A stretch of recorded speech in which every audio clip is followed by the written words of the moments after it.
Hello guys, welcome back to my YouTube channel. आज का हमारा एक प्यारा सा वीडियो लेक्चर बेस्ट है आपके एक टॉपिक के ऊपर। This is called electrochemistry.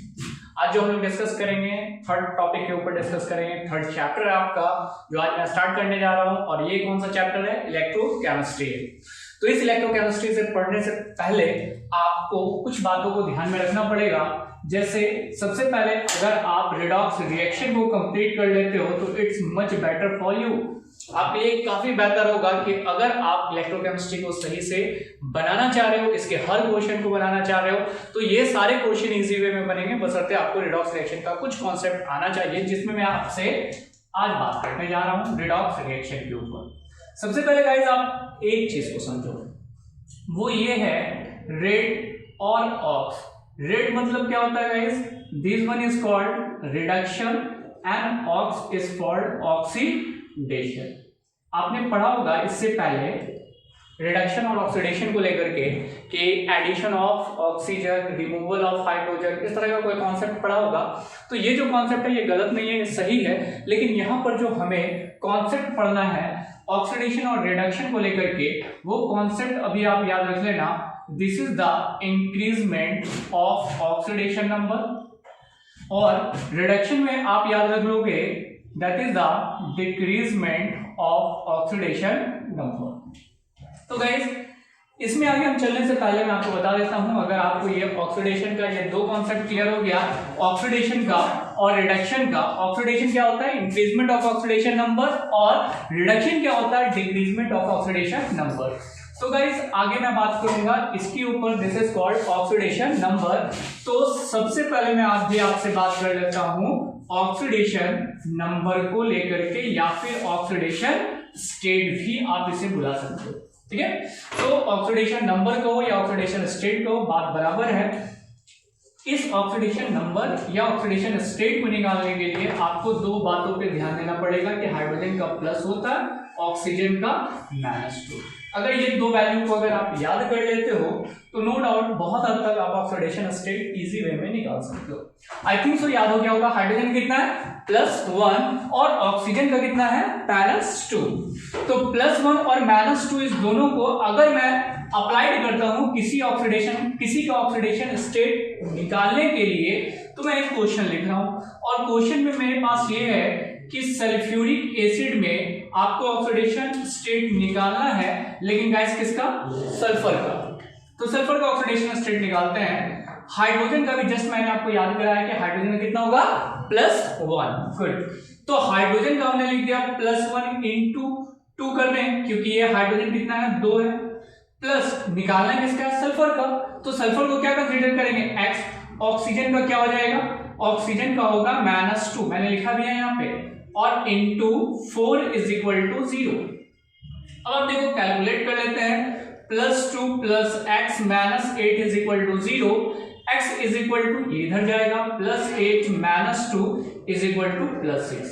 मतलब सल्फर का यहाँ ऑक्सीडेशन स्टेट आया क्या? +6 आया। लेकिन ये याद नहीं रखना कि सल्फर का +6 होता है, क्योंकि क्वेश्चंस के अकॉर्डिंग ये वैरी करेगा। ये देखो SO3 लिखा है, तो यहां पर मैं इसे मिटा देता हूं, क्योंकि आपको याद हो गया हाइड्रोजन का +1, ऑक्सीजन का -2। सल्फर में आते हैं, यहाँ पे सल्फर का ही निकालना है। तो गाइस जिसका निकालना है उसे आप क्या कंसीडर करोगे? x। ऑक्सीजन का कितना होता है? ऑक्सीजन का होता है -2 इंटू 3 इज इक्वल टू, इस बार 0 नहीं लिखने जा रहे हैं, 0 इसलिए क्योंकि इसके ऊपर कोई चार्ज नहीं था इसलिए 0 लिखा है, लेकिन इसके ऊपर चार्ज है। कौन सा चार्ज है? 2 माइनस, तो यहां आप लिखोगे क्या? -2, ठीक है। यहां चार्ज है इसलिए -2 लिखा है, चार्ज नहीं होता तो 0 लिखते, लेकिन यहाँ क्या है? 2 माइनस है इसलिए -2 लिखेंगे। आगे आते हैं, x इज इक्वल टू, ये 3 2 जा 6 उधर जाएगा तो क्या हो जाएगा? +6 -2 इज इक्वल टू +4, यानी SO3 के केस में इसका ऑक्सीडेशन स्टेट आ गया +4। आगे कुछ और निकालते हैं, जैसे नाइट्रिक एसिड के एग्जांपल को हम लोग कैलकुलेट कर देते हैं। HNO3, इसमें नाइट्रोजन का ऑक्सीडेशन स्टेट निकाल लेते हैं। नाइट्रोजन का निकालने के लिए ये एक काम करो, इसे आप निकालो जल्दी से। बन गया क्वेश्चन, कितना आंसर आ रहा? +5। चलो मिला लेते हैं। हाइड्रोजन का +1 plus nitrogen x -2 into 3 is equal to 0, ठीक है। +1 plus x minus 6 is equal to 0, तो x इज इक्वल टू क्या होगा +6 minus 1 is equal to +5। Hydrogen nitrogen का यहाँ क्या हो गया +5। और भी केसेस आ सकते हैं आपके पास ऑक्सीडेशन स्टेट को निकालने के लिए। एग्जांपल के तौर पे मैं अमोनिया कह देता हूं, अमोनिया का तो निकाल ही लोगे, NH4+, इसका भी निकाल लोगे, ऐसा नहीं है कि ये नहीं निकलेगा। बात ये है कि नाइट्रोजन का ऑक्सीडेशन स्टेट निकालना है, जिसका निकालना उसे क्या कंसीडर करेंगे x। हाइड्रोजन का आपने कंसीडर किया +1 × 4 इज इक्वल टू +1, तो x + 4 is equal to +1, x is equal to ये उधर जाएगा तो क्या हो जाएगा -4 + 1, तो ये हो जाएगा -3। तो ऑक्सीडेशन स्टेट वेरिएबल आ रहा है आपका, और आई थिंक सो इतना सा समझने के बाद आप ऑक्सीडेशन स्टेट निकाल सकते हो। लेकिन अभी एक और क्वेश्चन को आप कैलकुलेट पहले करो, और वो कैलकुलेट करके मुझे बताओ कि आंसर कितना आ रहा है। मेरा जो आंसर आएगा वो आपके आंसर से मैच कर रहा है या नहीं। कौन सा क्वेश्चन है? K2Cr2O7, क्रोमियम को देखो। अब आते हैं इसमें, यहाँ पे आ जाती है बात पोटासियम की, ऑक्सीजन की। तो आपको याद है कि ऑक्सीजन का क्या होता है -2, लेकिन पोटासियम के केस में क्या करेंगे। अब थोड़ा सा ये भी याद रख लेना, सोडियम पोटासियम इस दोनों के केस में क्या होगा +1 होगा, लेकिन वही कैल्शियम और मैग्नीशियम होगा तो क्या होगा +2 होगा। इसे आप याद रखना, सोडियम पोटासियम का क्या लगाना है +1, कैल्शियम मैग्नीशियम का क्या लगाना है +2। हाइड्रोजन का +1 होता है, ऑक्सीजन का -2 होता है। लेकिन याद रखना कि ऑक्सीजन का इन केस ऑफ पेरोक्साइड क्या होता है -1। This is exceptional case. Oxygen का जनरली याद रखना है आपको कि -2 होता है, लेकिन केस किसके केस में? पेरोक्साइड के केस में इसकी वैल्यू जो होती है वो होती है -1। तो गाइस आगे देख लेते हैं, यहां हो जाएगा पोटासियम में क्या लिखे हैं +1, तो मैं से कर देता हूं +1 × 2 प्लस क्या कर दें 2x कर दें -7 × 2 सॉरी -2 × 7 कर देते हैं, -2 × 7 इज इक्वल टू 0। तो अब आ जाओ +2 + 2x -14 इज इक्वल टू 0, तो लिखेंगे 2x इज इक्वल टू ये उधर जाएगा तो क्या हो जाएगा +14 -2 ये हो गया। अब क्या कर दो x is equal to +12 divided by 2 आ जाएगा क्या +6, तो ये ऑक्सीडेशन स्टेट आ गया किसका क्रोमियम का, कितना +6। इसी तरीके से बाकी सारे क्वेश्चन भी आपसे सॉल्व हो जाएंगे, ठीक है। इसे मैं मिटा रहा हूं। ऑक्सीडेशन स्टेट या ऑक्सीडेशन नंबर निकालने में कुछ और बातें आपको याद रखनी पड़ेगी, जिसमें पहली बात यह है the oxidation number is 0 in homoatomic molecules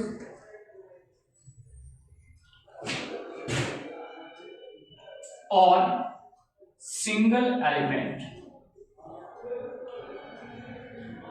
होमोएटॉमिक molecules हो तो ये होमोएटॉमिक मॉलिक्यूल्स के एग्जांपल में आपके कौन कौन आ जाएंगे? बहुत सारे होमोएटॉमिक मॉलिक्यूल्स के एग्जांपल है like H2, like N2, O2, Cl2, I2, F2, ये सारे होमोएटॉमिक मॉलिक्यूल्स है। इन सब का ऑक्सीडेशन नंबर क्या होगा 0 होगा।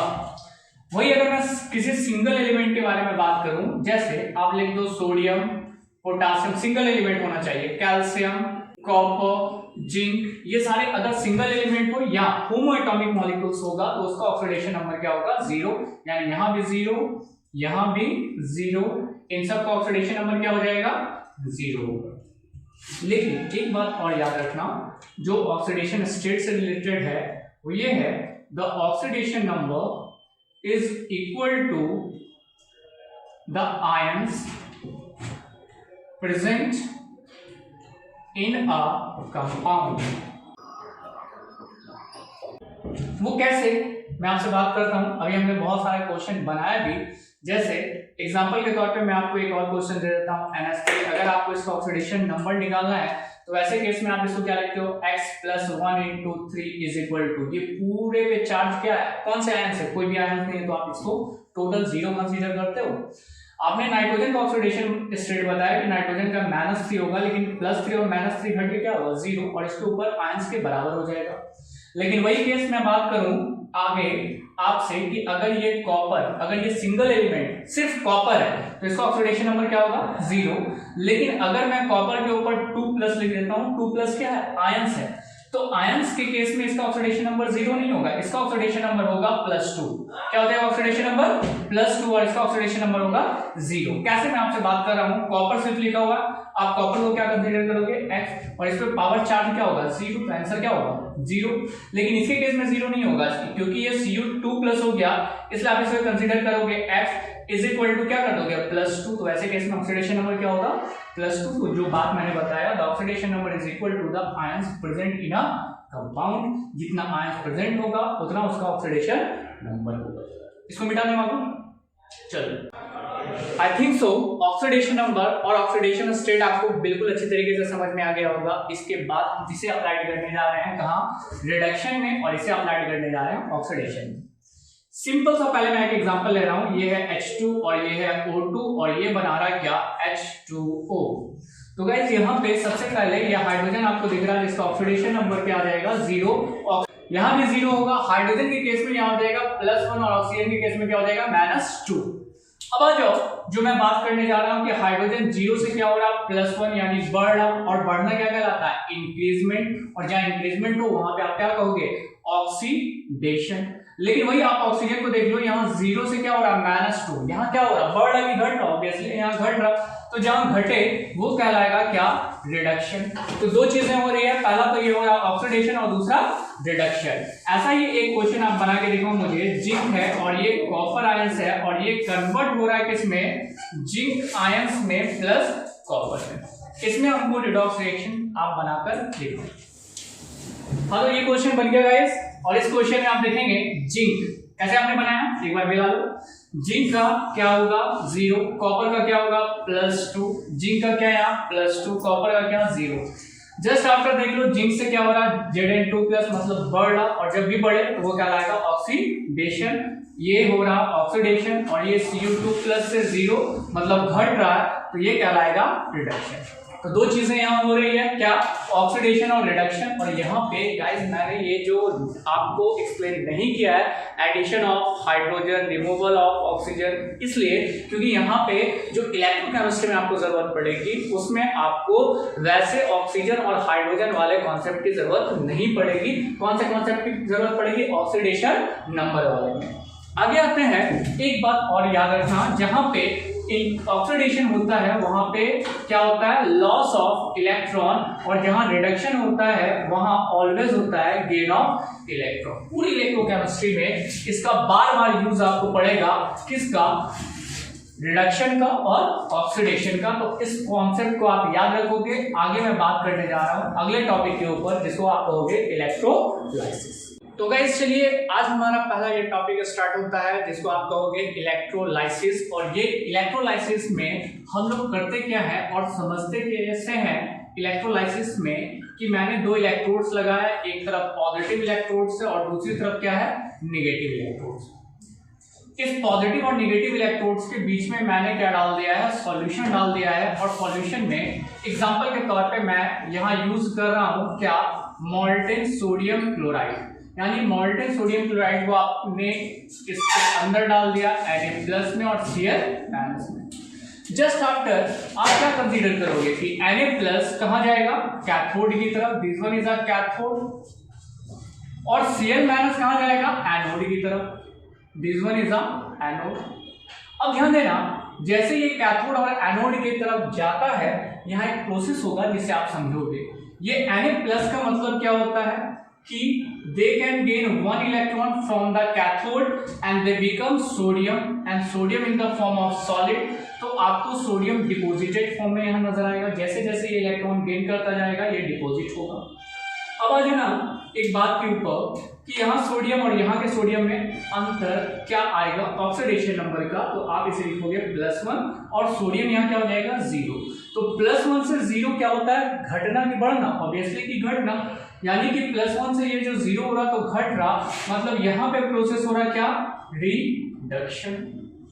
चलो ठीक है, यहाँ रिडक्शन हो रहा। दूसरे केस में क्या है? क्लोरीन है जो कहाँ जा रहा? एनोड पे। ये प्रोसेस कहाँ हो रहा? at cathode, and that process will be take place at anode. Anode पे क्या होगा? ये है Cl-, मतलब क्लोरीन के पास एक एक्स्ट्रा इलेक्ट्रॉन है। ऑब्वियसली ये क्लोरीन अपना एक एक्स्ट्रा इलेक्ट्रॉन लॉस करेगा, और जैसे लॉस करेगा ये बन जाएगा Cl। Cl को क्या लिख देंगे 2 और इसे कर देंगे हाफ, तो ये बैलेंस हो गया क्योंकि क्लोरीन गैस के फॉर्म में यहां से बाहर निकलेगा। This is Cl2 gas. अब एक चीज देखना, यहाँ पे ऑक्सीडेशन नंबर क्या होगा -1 और यहाँ ऑक्सीडेशन नंबर होगा 0। -1 से 0 क्या होता है घटना नहीं बढ़ना, ऑब्वियसली इंक्रीजमेंट, और जहां इंक्रीजमेंट हो वो क्या लाएगा क्या ऑक्सीडेशन। शायद आपको समझ में आ गया होगा रिडक्शन और ऑक्सीडेशन। मैंने आपसे कहा था रिडक्शन वो होता है जहां पे गेन ऑफ इलेक्ट्रॉन होता है, और यहां देखो आप गेन ऑफ इलेक्ट्रॉन हो रहा है, सोडियम ने एक इलेक्ट्रॉन गेन किया। तो वैसे केस में मैं कह सकता हूं यहां क्या हो रहा है गेन ऑफ इलेक्ट्रॉन, और इस केस में क्या हो रहा है क्लोरीन एक इलेक्ट्रॉन लॉस कर रहा है, तो इसमें मैं लिख सकता हूं लॉस ऑफ इलेक्ट्रॉन। तो दोनों चीजें हो रही है, ऑक्सीडेशन और रिडक्शन हो रही है, दोनों प्रोसेस पे, दोनों डिफरेंट इलेक्ट्रोड्स पे। आगे आते हैं, यहां पे कैथोड में आपको सोडियम डिपॉजिट नजर आ रहा है, इसलिए आप लिख सकते हो, क्या लिख सकते हो, सोडियम इज डिपॉजिटेड कहां ऑन कैथोड। लेकिन एनोड पे क्या हो रहा है, एनोड पे क्लोरीन गैस इवॉल्व हो रहा है, तो इसके लिए हम लिख सकते हैं chlorine gas evolved from anode. तो ये दो इलेक्ट्रोलाइसिस का प्रोसेस है जिससे आपसे सवाल पूछे जाते हैं कि find out the product of electrolysis. इसी तरह के मैं कुछ सवाल आपको देने जा रहा हूं जिसे आप अभी बनाना स्टार्ट करोगे। मैं मिटाऊं इसे। चलो गाइस, क्वेश्चन आपके सामने रहेगा। सामने क्वेश्चन है एक्वस सोडियम क्लोराइड का इलेक्ट्रोलाइसिस करके आपको बताना है। दूसरा फ्यूज्ड सोडियम क्लोराइड का इलेक्ट्रोलाइसिस करना है। नेक्स्ट है जिसे आप कहोगे एक्वस सोडियम हाइड्रोक्साइड। नेक्स्ट आपको बनाना है क्या, फ्यूज्ड सोडियम हाइड्रोक्साइड। इसके अलावा मैं और भी सवाल दूंगा, लेकिन एक और चीज पे आप ध्यान देना, यहां पर जो मैं इसे बनाने के लिए आपको इलेक्ट्रोड का इस्तेमाल कर रहा हूं वो न्यूट्रल इलेक्ट्रोड है। कौन सा इलेक्ट्रोड है, न्यूट्रल। और प्लैटिनम या फिर ग्रेफाइट का अगर आप इलेक्ट्रोड इस्तेमाल करते हो तो ये इलेक्ट्रोड्स कौन सा इलेक्ट्रोड्स होता है, this one is the neutral electrodes. तो इसमें मैं न्यूट्रल इलेक्ट्रोड्स का इस्तेमाल कर रहा हूं। सर एक्टिव का इस्तेमाल करेंगे तो क्या होगा, मैं एक्टिव वाले सवाल में आऊंगा तो मैं ऐसे बताऊंगा। अभी फिलहाल इलेक्ट्रोड्स आपका कैसा है, न्यूट्रल इलेक्ट्रोड्स है। आगे आते हैं एक्वस सोडियम क्लोराइड। अभी जस्ट आपने जानते हो कौन सा क्वेश्चन सॉल्व किया था, फ्यूज्ड सोडियम क्लोराइड। और फ्यूज्ड सोडियम क्लोराइड में दो प्रोडक्ट बन रहा था, एक कैथोड पे और दूसरा कहां, एनोड पर। फ्यूज्ड सोडियम क्लोराइड में कैथोड पर जो प्रोडक्ट बन रहा था वो सोडियम डिपॉजिट हो रहा था Na, और क्लोरीन गैस एनोड से बाहर निकल रहा था। सही है। लेकिन गाइस अगर मैं इसी क्वेश्चन में एक्वस टर्म का इस्तेमाल कर लूं तो क्या यही प्रोडक्ट बनेगा, नहीं, यहां पे प्रोडक्ट चेंज हो जाएगा। आप सोचो कि आपने एक इलेक्ट्रोड्स लिया, कैथोड और एनोड, और इसमें आपने सोडियम क्लोराइड डाला है, लेकिन कौन सा, एक्वस सोडियम क्लोराइड। एक्वस का मतलब यानी यहाँ पे क्या है, वाटर है, मतलब H2O है, और उसमें आपने सोडियम क्लोराइड डाला तो सोडियम तो टूटेगा Na+ में और Cl- में, साथ में वाटर भी टूटेगा किस फॉर्म में, H+ में और OH- में। अब यहाँ सवाल ये उठता है कि प्रोडक्ट किसका बनेगा, क्योंकि यहाँ पे दो जो है केटायंस हो जाते हैं और दो एनायंस हो जाते हैं। अब इसको समझने के लिए तो सर ये वाले में क्यों नहीं किए, इसमें इसलिए नहीं किया क्योंकि this is a case of fused sodium chloride हम उससे कहते हैं जिसमें आप क्या करते हो, by the way sodium chloride आपने ले लिया और सोडियम क्लोराइड को हीट कर दिया, वो मेल्ट कर गया, पिघल गया, तो उसे आप कहते हो फ्यूज्ड। लेकिन एक्वस का मतलब क्या हो गया, पानी के अंदर आपने सोडियम क्लोराइड को डाला है, तो जैसे ही सोडियम क्लोराइड डिसोसिएट करेगा वाटर भी आयंस के फॉर्म में डिसोसिएट कर जाएगा, तो दो तरह के केटायंस और दो तरह के एनायंस बनेंगे। अब ऐसे केस में आपको एक चीज याद रखना पड़ता है जिसको बोलते हैं प्रीफ्रेशनल डिस्चार्ज। ये प्रीफ्रेशनल डिस्चार्ज थ्योरी में आपको ये पता चलेगा कि यहां पे दो केटायंस और दो एनायंस है। इसमें प्रीफ्रेशनल डिस्चार्ज थ्योरी में जिसमें डिस्चार्ज पोटेंशियल कम होता है वो अपना प्रोडक्ट बनाएगा, डिस्चार्ज पोटेंशियल लेस जिसका होगा प्रोडक्ट वही बनाएगा। गाइस अगर आपको डिस्चार्ज पोटेंशियल ज्यादा नहीं समझ में आ रहा है तो आप इसे समझ लोगे तो आपका आंसर बन जाएगा। वो ये है कि हाइड्रोजन और सोडियम इस दोनों में एक रेस लगा, किसमें? हाइड्रोजन में और सोडियम, लेकिन दोनों आयंस के फॉर्म में है, इसलिए मैं कह सकता हूं हाइड्रोजन आयंस और सोडियम आयंस के बीच में एक रेस लगता है और विनर होता है कौन? हाइड्रोजन। विनर हाइड्रोजन होगा तो प्रोडक्ट हाइड्रोजन का बनेगा, ना कि सोडियम का। अब आते हैं प्री फ्रिक्शनल डिस्चार्ज थ्योरी के बेसिस पे भी हम समझ लेते हैं कि डिस्चार्ज पोटेंशियल जिसका कम होगा प्रोडक्ट वही बनाएगा। तो हाइड्रोजन का डिस्चार्ज पोटेंशियल कम है, किससे? सोडियम से, तो प्रोडक्ट किसका बनेगा? हाइड्रोजन। दूसरे केस में आप आ जाओ क्लोरीन और हाइड्रोक्साइड में, इस दोनों में विनर कौन होगा? क्लोरीन। क्लोरीन विनर होगा तो प्रोडक्ट किसका बनेगा? क्लोरीन का। अब आज जो डिस्चार्ज पोटेंशियल में बात करते हैं, क्लोरीन का डिस्चार्ज पोटेंशियल क्या है? कम है, इससे प्रोडक्ट किसका बनेगा? क्लोरीन का, ना कि हाइड्रोक्साइड का। ज्यादा अगर आपको नहीं समझ में आया तो हाइड्रोजन और सोडियम के रेस में कौन जीतेगा? हाइड्रोजन। सोडियम हार जाएगा तो प्रोडक्ट हाइड्रोजन का बनेगा। दूसरे केस में आप याद रखोगे कि क्लोरीन और हाइड्रोक्साइड में कौन विनर होगा? क्लोरीन, और हाइड्रोक्साइड यहाँ पे हार जाएगा। ठीक है, तो अब जो प्रोडक्ट मेरा H+ का बनेगा और Cl- का बनेगा, तो ऑब्वियसली है H+ कहां जाएगा? इस जगह पे, ना कि सोडियम जाएगा। इस दोनों में कौन जाएगा? क्लोरीन जाएगा, क्योंकि ये नहीं पहुंच पाएगा। तो हाइड्रोजन यहां पहुंचेगा और हाइड्रोजन यहां पहुंचेगा तो मैं लिख सकता हूं एट कैथोड। कैथोड में क्या हो रहा है? H+ और H+ को एक इलेक्ट्रॉन चाहिए और ये बन जाएगा क्या? H। H कभी भी मोनोवैलेंट के फॉर्म में नहीं रहेगा, डाइवैलेंट, और H2 गैस निकलना स्टार्ट होगा। कहां से? कैथोड से। तो कैथोड में हमारा प्रोडक्ट क्या बन गया? H2। ठीक है, मैं वर्ड में भी लिख सकता हूं, क्या लिखूंगा? हाइड्रोजन गैस इवॉल्व फ्रॉम, कहां से? कैथोड से।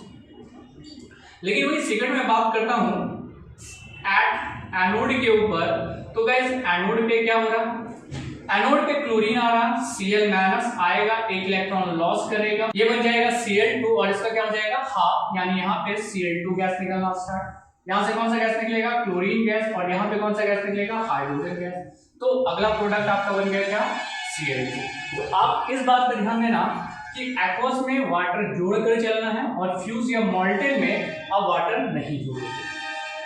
ये क्लियर है? प्री फ्रिक्शनल डिस्चार्ज थ्योरी के बेसिस पे समझो या रेस के बेसिस में समझो, आंसर आपका सही आएगा। मैं ऐसे मिटा रहा हूं, फिलहाल अगला क्वेश्चन बनाने का कोशिश करो। नेक्स्ट क्वेश्चन है एक्वस सोडियम हाइड्रोक्साइड।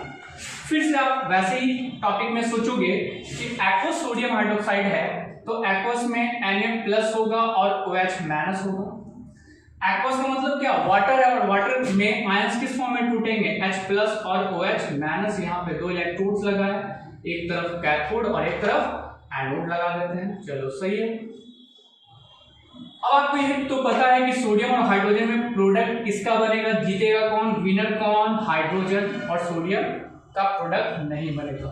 लेकिन यहाँ तो दोनों सेम है ना, तो इसी दोनों का प्रोडक्ट बनेगा। हाइड्रोजन के प्रोडक्ट में आप जान रहे हो, सॉरी यहाँ पे प्लस होगा। हाइड्रोजन का प्रोडक्ट कहां बनेगा? एट कैथोड के ऊपर। ठीक है, कैथोड के ऊपर बनेगा क्या? H+ है, एक इलेक्ट्रॉन गेन करेगा और बन जाएगा क्या? Half H2। लेकिन हाइड्रोक्साइड में आते हो आप तो एक हाइड्रोक्साइड देख लो, OH- क्या करेगा? अपना इलेक्ट्रॉन लॉस करेगा, बन जाएगा क्या? OH, एक इलेक्ट्रॉन लॉस किया। लेकिन ऐसा 2OH आप ले लेते हो तो ये 2OH प्रोडक्ट बना देता है क्या? ये 2OH मिलकर आपका प्रोडक्ट बना देगा H2O प्लस हाफ O2। कैसे? आते हैं इस चीज के ऊपर। हाइड्रोक्साइड है, पहले तो ये अपना इलेक्ट्रॉन लॉस किया, दो इलेक्ट्रॉन लॉस किया तो बन गया क्या? एक OH, फिर दूसरा भी क्या बन गया? OH। अब अगली बात समझना कि यहाँ का ये बॉन्ड टूटा और ये बॉन्ड किसके साथ बना दिया? O के साथ, तो ये बन गया क्या? Water, that is an H2O, और ये ऑक्सीजन सिंगल बचा इसलिए O2 हाफ। तो दूसरे केस में क्या निकलना स्टार्ट हो जाएगा? ऑक्सीजन। कहां से? ऑक्सीजन निकलेगा एनोड से, एड एनोड कर देते हैं गाइस। तो एनोड से क्या निकल रहा? ऑक्सीजन, और कैथोड से क्या निकल रहा? हाइड्रोजन। तो इसके प्रोडक्ट में एनोड पे मैं लिख देता हूं कौन सा गैस? O2 गैस, और कैथोड पे इसका प्रोडक्ट कौन सा लिखाएगा? H2 gas. लेकिन अगर मैं आपसे सवाल कर रहा हूं फ्यूज्ड सोडियम हाइड्रोक्साइड का, तो फ्यूज्ड सोडियम हाइड्रोक्साइड में तो वाटर नहीं होंगे, मतलब आयंस कौन से होंगे? Na+ और OH-। अब देखना सिर्फ ये कैथोड का प्रोडक्ट चेंज होगा, एनोड का प्रोडक्ट वही रहेगा। एनोड का प्रोडक्ट वही रहेगा कि 2 हाइड्रोक्साइड यहां पहुंचेगा, 2 इलेक्ट्रॉन लॉस करेगा और 2 हाइड्रोक्साइड मिलकर वाटर प्लस ऑक्सीजन बनाएगा। तो यहाँ तो ऑक्सीजन बनेगा ही, बचा कौन यहाँ सोडियम। हाइड्रोजन तो है नहीं जो रेस लगेगा क्योंकि वाटर में नहीं डाला है, फ्यूज रख रहा है। तो यहाँ पे सोडियम डिपॉजिट होगा, Na प्लस 1 इलेक्ट्रॉन गेन करेगा और बन जाएगा क्या, Na किस फॉर्म में, सॉलिड के फॉर्म में। तो यहाँ क्या हो रहा है, सोडियम डिपॉजिट हो रहा है। इसका जल्दी से स्क्रीनशॉट लो। मैं कुछ और क्वेश्चन दे रहा हूँ जिसे आपको प्रैक्टिस करना है क्वेश्चन बनाने के लिए, इसे मैं इरेज कर रहा हूँ। अगला जो क्वेश्चन में आप लिखोगे फ्यूज सोडियम हाइड्रोक्साइड के साथ, next one aqueous copper sulphate, इसका इलेक्ट्रोलाइसिस करके बताओगे आप। वही प्लैटिनम और ग्रेफाइट इलेक्ट्रोड्स है। एक्वस कॉपर सल्फेट के बाद आपको बनाना है डाइल्यूट हाइड्रोक्लोरिक एसिड। डाइल्यूट का मतलब क्या समझना है, एक्वस यहाँ वर्ड यूज नहीं हुआ। डाइल्यूट का मतलब कम अमाउंट एसिड और ज्यादा अमाउंट में कौन होगा, वाटर। मतलब यहाँ पे वाटर होगा डाइल्यूट में, कॉम में नहीं होगा। अगला है डाइल्यूट H2SO4, नेक्स्ट है कॉन्क H2SO4। इसका आप इलेक्ट्रोलाइसिस करोगे, लेकिन लास्ट जो मैं क्वेश्चन बता रहा हूं वो क्वेश्चन है एक्वस सिल्वर नाइट्रेट, ठीक है। और इस बार मैं यही इलेक्ट्रोड्स ले रहा हूं, लेकिन वही क्वेश्चन में मैं थोड़ा सा और चेंज कर देता हूं, एक्वस सोडियम नाइट्रेट ले रहा हूं, लेकिन इस बार मैं इलेक्ट्रोड्स को चेंज कर रहा हूं और जो इलेक्ट्रोड्स मैं लगा रहा हूं वो न्यूट्रल इलेक्ट्रोड्स नहीं बल्कि सिल्वर इलेक्ट्रोड्स का इस्तेमाल कर रहा हूं। इसका सिल्वर का। इस क्वेश्चन को मैं क्लियर कर देता हूं आपको, ठीक है। इसे मैं मिटा दूं, इसका तो स्क्रीनशॉट आप ले ही चुके होंगे। अब आ जाओ आगे का। आगे आपको ये याद रखना है, प्री फ्रेक्शनल डिस्चार्ज थ्योरी में मैंने कहा था विनर जो होगा वो प्रोडक्ट बनेगा। मतलब सोडियम और हाइड्रोजन में विनर कौन होगा, हाइड्रोजन होगा। सोडियम हार जाएगा हाइड्रोजन के सामने, लेकिन हाइड्रोजन सिल्वर के सामने, हाइड्रोजन और सिल्वर में कौन हार जाएगा, हाइड्रोजन। हमेशा कंपैरिजन ऐसा ही आएगा, ठीक है। कॉपर और हाइड्रोजन में कौन हार जाएगा, हाइड्रोजन। यानी सोडियम को हराने वाला इकलौता है हाइड्रोजन, लेकिन हाइड्रोजन बाकी सबसे हार जाएगा, क्योंकि प्री फ्रेक्शनल डिस्चार्ज थ्योरी में क्या आता है कि जिसका कम होता है वो अपना प्रोडक्ट बनाएगा। लेकिन इतना याद रखना एग्जाम में बहुत मुश्किल है, तो आप याद करने के लिए बहुत आसान सा कॉन्सेप्ट लगाओगे कि हाइड्रोजन विनर होगा सोडियम के सामने, लेकिन हाइड्रोजन बाकी सबके सामने हार जाएगा, चाहे वो सिल्वर हो या कोई अदर एलिमेंट हो। मैं बात कर रहा हूं एक्वस सिल्वर नाइट्रेट और आपने प्लैटिनम ग्रेफाइट इलेक्ट्रोड्स लगा दिया। आप खुद सोचो कि एक्वस सिल्वर नाइट्रेट है ना, एक्वस मतलब वाटर है, और जब वाटर है तो 2 इलेक्ट्रोड्स है, पॉजिटिव और निगेटिव, और एक्वस का मतलब H प्लस और OH माइनस, और सिल्वर टूट रहा है किसमें, Ag+ में, और क्या है नाइट्रेट है ना, NO3 माइनस। अब आ जाओ गाइस, यहां पर मैंने क्या कहा, हाइड्रोजन सिर्फ एक को हरा सकता है, वो सोडियम, बाकी सबसे खुद हार जाएगा, तो इसका प्रोडक्ट नहीं बनेगा। किसका प्रोडक्ट बनेगा, सिल्वर का। कहां, कैथोड पे। कैथोड पे सिल्वर आएगा, तो आप लिख सकते हो Ag+ आएगा, 1 इलेक्ट्रॉन गेन करेगा और ये बन जाएगा सिल्वर, किस फॉर्म में, सॉलिड, ये डिपॉजिट। दूसरे केस में हाइड्रोक्साइड और नाइट्रेट, ध्यान देना निगेटिव वाले के ऊपर। निगेटिव वाले में आप याद रखना कि क्लोरीन का जो डिस्चार्ज पोटेंशियल होता है वो कम होता है, इसलिए प्रोडक्ट इसका पहले बनता है। उससे कम किसका, हाइड्रोक्साइड, किससे, नाइट्रेट से। मतलब फिर से एक बार विनर, जितना आदमी पतला दुबला होता है, ठीक है, वो ज्यादा तेज दौड़ता है। जितना पतला दुबला होता है उतना ज्यादा तेज दौड़ता है, और सबसे पतला दुबला कौन है, क्लोरीन, वो ज्यादा विनर होता है। लेकिन यहाँ तो क्लोरीन नहीं है, कौन है, हाइड्रोक्साइड और नाइट्रेट है। तो इस दोनों में पतला दुबला कौन है, तो हाइड्रोक्साइड है। तो प्रोडक्ट किसका बनेगा, हाइड्रोक्साइड का, किस पे, एनोड पे। तो अब आ जाओ हाइड्रोक्साइड का, जस्ट अभी मैंने प्रोडक्ट के बारे में बात किया था, 2 हाइड्रोक्साइड ले लेते हैं, तो ये बनाएगा water plus half O2 plus 2 electron loss करेगा। मतलब एक्वस सिल्वर नाइट्रेट में 2 चीजें बन रही है आपकी। कैथोड पे जो प्रोडक्ट बन रहा है वो सिल्वर है, ठीक है, लेकिन एनोड पे जो प्रोडक्ट बन रहा है वो क्या है, O2। इस दोनों के अलावा देखो गाइस, मैंने कहा कि एक्वस सिल्वर नाइट्रेट, लेकिन इस बार हमने इलेक्ट्रोड्स कौन सा इस्तेमाल किया, we can use a silver electrode. फंडा सारा चीज ही वही होगा, लेकिन इस बार आप न्यूट्रल इलेक्ट्रोड्स का नहीं बल्कि एक्टिव इलेक्ट्रोड्स का इस्तेमाल कर रहे हो। कौन सा इलेक्ट्रोड्स? एक्टिव आते हैं इन सब में, और एक्टिव इलेक्ट्रोड्स का आपने इस्तेमाल किया तो मतलब किसमें इलेक्ट्रोड्स में आपने किसका इस्तेमाल कर लिया? सिल्वर का, और इस इलेक्ट्रोड्स में भी सिल्वर का। मतलब इलेक्ट्रोड जो बना है, दो इलेक्ट्रोड, वो प्लैटिनम और ग्रेफाइट का नहीं है। अगर प्लैटिनम ग्रेफाइट का होता तो वो न्यूट्रल इलेक्ट्रोड्स के बारे में आपको सोचना नहीं पड़ेगा। लेकिन अगर आपने सिल्वर मेटल का इस्तेमाल कर लिया है तो यहाँ पे आपको सोचना पड़ेगा क्वेश्चन से रिलेटेड। अब आ जाओ, सिल्वर इलेक्ट्रोड्स का आपने इस्तेमाल कर दिया, फिर से आपने क्या डाला? वही aqueous silver nitrate. Aqueous silver nitrate डाला तो यहाँ क्या बना? H+ OH माइनस, सिल्वर टूटा Ag+ में और NO3 माइनस में, तो सर प्रोडक्ट तो वही बन जाएगा? नहीं बाबू, इस बार आपके लिए जो कॉन्सेप्ट है वो कॉन्सेप्ट आपको इलेक्ट्रोड पोटेंशियल के बारे में भी सोचना पड़ेगा, क्योंकि यहाँ पे इलेक्ट्रोड्स एक्टिव इलेक्ट्रोड्स का इस्तेमाल किया गया। मैं बता रहा हूं अभी आपको, ये देखो यहाँ दो पॉजिटिव है दो नेगेटिव है, तो दो पॉजिटिव दो नेगेटिव एक दूसरे को न्यूट्रलाइज कर रहा है, दैट इज 0। अब इसमें क्या होगा कि हाइड्रोजन और सिल्वर में विनर कौन होगा? ऑब्वियसली है सिल्वर, ये हार जाएगा, प्रोडक्ट किसका बन जाएगा? मतलब इस प्रोडक्ट में आप कह सकते हो एट कैथोड Ag+ एक इलेक्ट्रॉन गेन कर रहा और बन क्या रहा? सिल्वर किस फॉर्म में? सॉलिड के फॉर्म में। दिक्कत तो सर यहाँ पे हाइड्रोक्साइड बन जाएगा? ऐसा नहीं होगा। ऐसा इसलिए नहीं होगा क्योंकि एनोड जो है उसमें आपने इस्तेमाल किया सिल्वर का। ध्यान देना, जैसे Ag+ यहाँ आएगा, हाइड्रोजन तो यही मौजूद रहेगा, लेकिन यहाँ पे एक पॉजिटिविटी घट जाती है, यानी एक पॉजिटिव और दो नेगेटिव, यानी न्यूट्रल कैसा हो जाएगा? -1। इस चीज को मेंटेन करने के लिए यहाँ पर जो सिल्वर है सॉलिड के फॉर्म में, जो सिल्वर है Ag किस फॉर्म में? सॉलिड के फॉर्म में, वो अपना एक इलेक्ट्रॉन लॉस करेगा और लॉस करके बन जाएगा क्या? Ag+। कैसे? ध्यान देना, ये इलेक्ट्रोड्स के बारे में सोचना। एट एनोड पे क्या हो रहा है? जो सिल्वर इलेक्ट्रोड्स है Ag किस फॉर्म में? सॉलिड के फॉर्म में, वो अपना एक इलेक्ट्रॉन लॉस करके बना देगा Ag+, और फिर ये अपना एक इलेक्ट्रॉन लॉस कर देगा। अब ध्यान देना, ये यहां से टूटकर किसमें चेंज हो गया? Ag+ में। Ag+ फिर से आ गया, इसको फिर से न्यूट्रलाइज कर देगा और ये प्रोसेस चलता रहेगा। तो यहां पर एक्वस सिल्वर नाइट्रेट वाले प्रोडक्ट में जो प्रोडक्ट आपका बन रहा था वो बन रहा था सिल्वर, कहां? कैथोड पे, और ऑक्सीजन एनोड पे। लेकिन वैसे ही ये न्यूट्रल इलेक्ट्रोड्स था तब, लेकिन जैसे ही आपने सिल्वर इलेक्ट्रोड्स का इस्तेमाल किया सिल्वर नाइट्रेट के साथ, तो प्रोडक्ट यहाँ सिल्वर तो बना ही, लेकिन यहाँ पे प्रोडक्ट आपका क्या हो जाएगा? Ag+ किस पे?